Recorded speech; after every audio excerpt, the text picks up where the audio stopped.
does the economic viability of that theory that inflation rises with the printing of money still stand if there's historical evidence like we saw in 2008?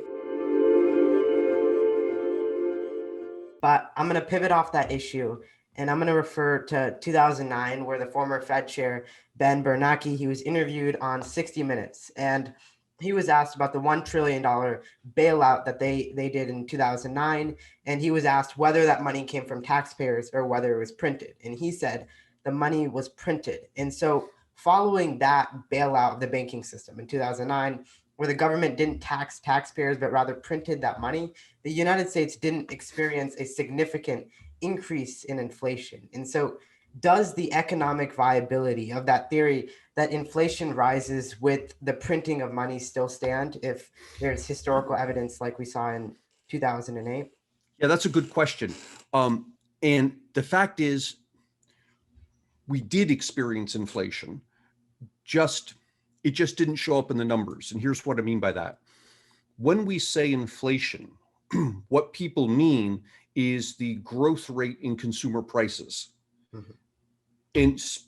And what economists will do is they'll look at things that people buy, cars, refrigerators, new carpeting for your house, whatever it is, and observe those prices over time. If the prices start to go up on average, we say this is inflation.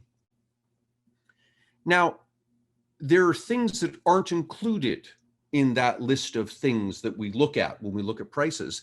And one of the important things that's not included are financial instruments, stocks, bonds, these sorts of things.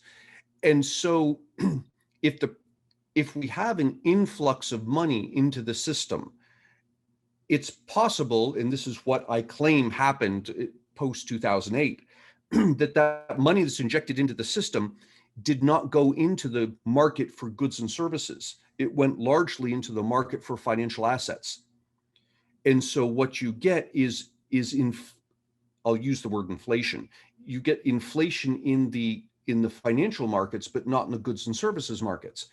And what does that look like? What it looks like is rising stock prices. So stock markets up, falling bond yields, because bond yields move in the opposite direction of bond prices. So if bond prices are going up, bond yields are going down.